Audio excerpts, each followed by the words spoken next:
ನಮಸ್ತೆ ಎಲ್ರಿಗೂ welcome to Geeta Jagat sound ಚಾನಲ್ಗೆ ತಮಗೆಲ್ಲರಿಗೂ ಸ್ವಾಗತ. ಸೊ ಇವತ್ತಿನ ಶುಭೋದಯದ ನುಡಿಯೊಂದಿಗೆ ಮತ್ತೆ ನಿಮ್ಮನ್ನ ಭೇಟಿ ಆಗ್ತಾ ಇದ್ದೀನಿ. ಇವತ್ತಿನ ಒಂದು ಶುಭೋದಯದ ನುಡಿ, ಅನಾವಶ್ಯಕವಾಗಿರ್ತಕ್ಕಂತಹ ಉಪದೇಶವನ್ನು ಯಾರಿಗೂ ಕೊಡಬೇಡಿ. ಹಾಗಾದರೆ ಅನಾವಶ್ಯಕವಾಗಿರ್ತಕ್ಕಂಥ ಉಪದೇಶ ಅಂತಂದ್ರೆ ಇಲ್ಲಿ ಬೇಡದೇ ಇರ್ತಕ್ಕಂಥ ಉಪದೇಶ ಅಂತ ಹೇಳ್ತೇವೆ. ಯಾರಿಗೂ ಬೇಡದೇ ಇರ್ತಕ್ಕಂಥ ಉಪದೇಶವನ್ನು ಕೊಡಬಾರ್ದು. ಪುಕ್ಕಸಟೆಯಾಗಿ ಉಪದೇಶವನ್ನು ಮಾಡಿದರೆ ಅದಕ್ಕೆ ಯಾವುದೇ ಬೆಲೆ ಇರೋದಿಲ್ಲ. ಅದಕ್ಕಾಗಿ ಪ್ರತಿಯೊಬ್ಬರು ಏನು ಮಾಡಬೇಕು ಅಂತ ಹೇಳಿದ್ರೆ, ಅನಾವಶ್ಯಕವಾಗಿ ಉಪದೇಶವನ್ನು ಕೊಡೋ ಬದಲಿ ಉಪಯೋಗಕ್ಕೆ ಬರ್ತಕ್ಕಂತಹ ಉಪದೇಶವನ್ನು ಕೊಡಬೇಕು. ನೋಡ್ರಿ, ಕೆಲವೊಂದಷ್ಟು ಜನ ಇರ್ತಾರೆ ಏನು ಅಂತ ಹೇಳಿದ್ರೆ, ಬೇಕಾಬಿಟ್ಟಿಯಾಗಿ ಉಪದೇಶವನ್ನು ಪಡ್ಕೊಂಡಿರ್ತಾರೆ, ಬಟ್ ಆ ಉಪದೇಶದಂತೆ ಕೆಲಸ ಮಾಡಲಿಕ್ಕೆ ಹೋಗೋದಿಲ್ಲ. ಇನ್ನು ಕೆಲವೊಂದಷ್ಟು ಜನ ಇರ್ತಾರೆ, ಬೇಕಾಬಿಟ್ಟಿಯಾಗಿ ಅಂದರೆ ಪ್ರಿಯಾಗಿ ಉಪದೇಶವನ್ನು ಹೇಳಿದರೆ ಅದರಲ್ಲಿ ಏನೂ ಹುರುಳಿಲ್ಲ ಅಂತಕ್ಕಂಥದ್ದನ್ನು ತಿಳ್ಕೊಂಡಿರ್ತಾರೆ. ಅದಕ್ಕಾಗಿ ಯಾವುದೇ ಒಂದು ವಿಷಯ ವಸ್ತು ಉಚಿತವಾಗಿ ಸಿಕ್ಕರೆ ಅದಕ್ಕೆ ಬೆಲೆ ಇರೋದಿಲ್ಲ ಅಂಥೇಳಿ, ಅದಕ್ಕಾಗಿ ಅನಾವಶ್ಯಕವಾಗಿ ಅವಶ್ಯಕತೆ ಇದ್ದರೆ ಮಾತ್ರ ಏನು ಮಾಡ್ರಿ, ಉಪದೇಶವನ್ನು ಬೇರೆಯವ್ರಿಗೆ ನೀಡ್ರಿ. ಇಲ್ಲದೆ ಹೋದರೆ ಯಾವುದೇ ಉಪದೇಶವನ್ನು ಬೇರೆಯವ್ರಿಗೆ ನೀಡಲಿಕ್ಕೆ ಹೋಗಬೇಡ್ರಿ ಅಂಥೇಳಿ.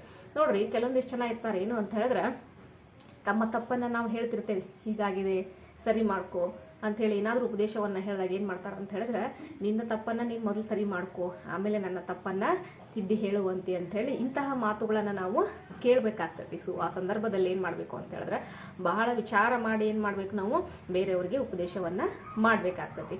ಯಾಕಂತಂದ್ರೆ ಈ ಜಗತ್ತಿನೊಳಗೆ ಹೆಂಗೈತಿ ಅಂತ ಹೇಳಿದ್ರೆ, ಇದ್ದಿದ್ದನ್ನು ಇದ್ದ ಹಾಗೆ ಹೇಳಿದ್ರೆ ಏನಾಗ್ತೈತಿ ಅಂತ ಹೇಳಿದ್ರೆ, ಇಲ್ಲಿ ಕೋಪ ಬರ್ತಕ್ಕಂಥದ್ದು.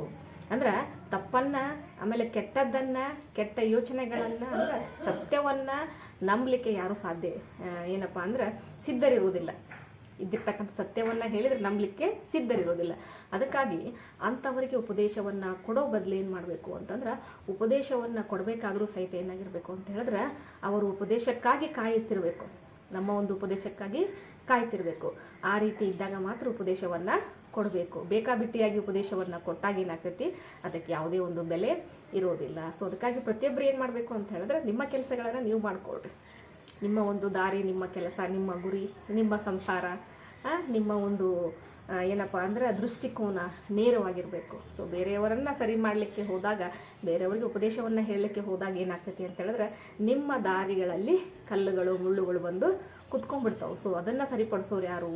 ಸೊ ಅದಕ್ಕಾಗಿ ಏನಾಗ್ತೈತಿ ಅಂತ ಹೇಳಿದ್ರೆ, ಬೇರೆಯವ್ರಿಗೆ ಉಪದೇಶವನ್ನು ಮಾಡ್ಲಿಕ್ಕೆ ಹೋದಾಗ ಅನಾವಶ್ಯಕವಾಗಿರ್ತಕ್ಕಂಥ ಉಪದೇಶವನ್ನು ನಾವು ಮಾಡಿರ್ತೇವೆ ಅಂದ್ಕೊಳ್ರಿ. ಅಂದರೆ ಅವಶ್ಯಕತೆ ಇಲ್ಲದೆ ಉಪದೇಶವನ್ನು ಮಾಡಿದಾಗ ಏನಾಗ್ತೈತಿ, ಅವರೂ ಸಹಿತ ಉಪದೇಶವನ್ನು ಕೇಳಿರ್ತಕ್ಕಂಥವ್ರು ಸಹಿತ ನಮ್ಮ ಒಂದು ದಾರಿಗೆ ಕಲ್ಲು ಮುಳ್ಳುಗಳನ್ನು ಎಸಿತಕ್ಕಂಥ ಸಂದರ್ಭ ಬರ್ಬೋದು. ಸೊ ಅದಕ್ಕಾಗಿ ಪ್ರತಿಯೊಬ್ಬರು ಏನು ಮಾಡಬೇಕು ಅಂತ ಹೇಳಿದ್ರೆ, ಎಲ್ಲಿ ಅವಶ್ಯಕತೆ ಇರ್ತೈತಿ, ಎಲ್ಲಿ ನಮ್ಮ ಮಾತುಗಳಿಗೆ ಬೆಲೆ ಇರ್ತೈತಿ, ಅಂಥ ಒಂದು ಸಂದರ್ಭ, ಅಂತಹ ಒಂದು ವ್ಯಕ್ತಿ ಮುಂದೆ ಏನು ಮಾಡಬೇಕು ಅಂತಂದ್ರೆ, ನಿಮ್ಮ ಮಾತುಗಳನ್ನು ಆಡಬೇಕು.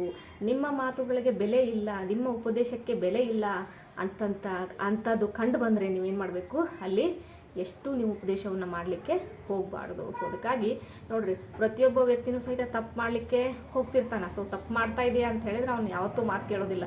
ಯಾವಾಗ ಅವನು ತಪ್ಪನ್ನು ಮಾಡಿ ಹೊರಗೆ ಬರ್ತಾನಲ್ಲ, ಅವಾಗೇನು ಮಾಡ್ತಾನೆ, ಅವನು ನಮ್ಮ ಉಪದೇಶವನ್ನು ರಿಕಾಲ್ ಮಾಡ್ತಿರ್ತಾನೆ. ಸೊ ಹಿಂಗೆ ಹೇಳಿದ್ರು ಅವರು. ಸೊ ಅದಕ್ಕಾಗಿ ನಾನು ಅವ್ರ ಮಾತನ್ನು ಕೇಳಲಿಲ್ಲ ಅಂಥೇಳಿ. ಅದಕ್ಕಾಗಿ ಪ್ರತಿಯೊಬ್ಬರು ಸಹಿತ ಅಷ್ಟೇ ಓಡ್ತಾ ಓಡ್ತಾ ಓಡ್ತಾ ಓಡ್ತಾ ಕೆಲವೊಂದಿಷ್ಟು ತಪ್ಪುಗಳನ್ನು ಮಾಡ್ತಿರ್ತಾರೆ.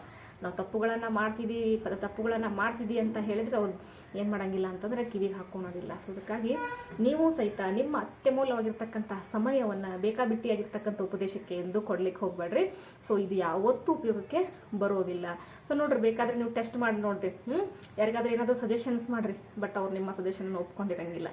ಅದರಲ್ಲಿ ಏನು ಮಾಡ್ತಾರೋ ಅವರು ತಿರುಳನ್ನು ಹುಡುಕ್ತಿರ್ತಾರೆ. ಸೊ ಅದಕ್ಕಾಗಿ ನಿಮ್ಮ ಒಂದು ಉಪದೇಶವನ್ನು ಕೇಳಲಿಕ್ಕೆ ಕಾಯ್ತಿರಬೇಕು. ಆ ಥರ ಏನು ಮಾಡಬೇಕು, ನೀವು ಏನಪ್ಪ ಅಂದ್ರೆ ಬ್ಯುಸಿ ಶೆಡ್ಯೂಲಲ್ಲಿ ಸಿಲ್ಕೊಂಡಿರಬೇಕು. ಅಂದ್ರೆ ಅಷ್ಟು ಏನಪ್ಪ ಅಂದ್ರೆ ಒತ್ತಡದ ಜೀವನದಲ್ಲಿ ನಾವೇನು ಮಾಡಬೇಕು ಅಂದ್ರೆ ನಮ್ಮ ಬದುಕನ್ನು ತೊಡಗಿಸ್ಕೊಳ್ಬೇಕು. ಅದಕ್ಕೆ ನಮಗಾಗಿ, ನಮ್ಮ ಅಭಿವೃದ್ಧಿಗಾಗಿ, ನಮ್ಮ ಏಳಿಗೆಗಾಗಿ ಹೊರತು ಬೇರೆಯವರ ಏಳಿಗೆಗಾಗಿ ಅಲ್ಲ. ಸೊ ನೀನು ಚೆನ್ನಾಗಿದ್ದಿ ಅಂತಂದ್ರೆ, ನೀನು ಏಳಿಗೆ ಆದಿ ಅಂತಂದ್ರೆ ಬೇರೆಯವ್ರಿಗೆ ಉಪದೇಶವನ್ನು ನೀನು ಹೇಳೋದು ಬೇಡ, ನಿನ್ನ ಉಪದೇಶಕ್ಕಾಗಿ ಅವ್ರು ಏನು ಮಾಡ್ತಾರೆ, ಇಲ್ಲಿ ಕ್ಯೂ ಅಲ್ಲಿ ನಿಂತ್ಕೊಂಡಿರ್ತಾರೆ ಅಂತ ಹೇಳ್ತಾ ಇದ್ದೀನಿ. ಸೊ ಅದಕ್ಕಾಗಿ ಪ್ರತಿಯೊಬ್ಬರಿಗೂ ಸಹಿತ ಇಂತಹ ಅನುಭವ ಆಗಿರಬೇಕು ಅಂದ್ಕೊಂಡಿರ್ತೀನಿ. ಸೊ ಯಾರ್ಯಾರಿಗೆ ಏನೇನು ಅನುಭವ ಆಯಿತು ಅನ್ನೋದನ್ನು ಕಮೆಂಟ್ಸ್ ಒಳಗೆ ಹಾಕ್ರಿ. ಸೊ ಇಂತಹ ಮತ್ತೊಂದು ಶುಭೋದಯದ ನುಡಿಯೊಂದಿಗೆ ಮತ್ತೆ ನಿಮ್ಮನ್ನು ಭೇಟಿ ಆಗ್ತೀನಿ. ಅಲ್ಲಿವರೆಗೂ ನಮಸ್ತೆ.